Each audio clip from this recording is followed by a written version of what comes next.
Hi పిల్లలు, చిన్ని కథలు ఛానల్కి స్వాగతం. ఈరోజు మనం the greedy monkey and the mangoes, దురాసగల కోతి మరియు మామిడి పండ్ల కథ గురించి తెలుసుకుందాం. ఒక సుందరమైన అడవిలో ఒక పెద్ద మామిడి చెట్టు ఉండేది.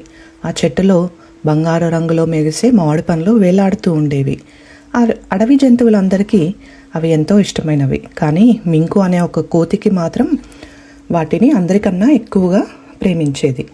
ఒకరోజు మింకు తనలో తాను అనుకున్నాడు, ఇన్ని మామిడి పండ్లు ఎందుకు పంచుకోవాలి, ఇవన్నీ నా కోసమే తీసుకోవాలి అని వెంటనే చెట్టెక్కి ఒక్కొక్క మామిడి పండు కోయడం మొదలుపెట్టాడు. మింకు తన చేతుల్లో, కాళ్ళల్లో, ఇంకా నోట్లో కూడా మామిడి పండ్లు నింపుకున్నాడు. కానీ చెట్టు నుంచి దిగుతుండగా అవన్నీ ఒక్కొక్కటిగా జారిపోయి కిందనున్న నదిలో పడిపోయాయి. మింకు కిందకి దిగేసరికి అన్ని మామిడి పండ్లు నదిలో ప్రవహిస్తూ పోతున్నాయి.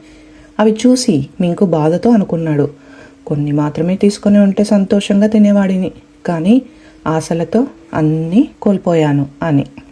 ఆ రోజు నుంచి మింకు లోభం వద్దని నిర్ణయించుకున్నాడు. తన స్నేహితులందరితో మామిడి పండ్లు పంచుకొని ఆనందంగా వాటిని తిన్నాడు. అంతేకాదు, పంచుకుంటే సంతోషం రెట్టింపు అవుతుందని అందరూ గ్రహించారు. లోభం ఉంటే అన్నీ కోల్పోతాం, కానీ పంచుకుంటే సంతోషం పెరుగుతుంది. ఇది ఇవాల్టి చిన్ని కథ. వచ్చే వారం ఇంకొక కథతో కలుస్తాను. బై.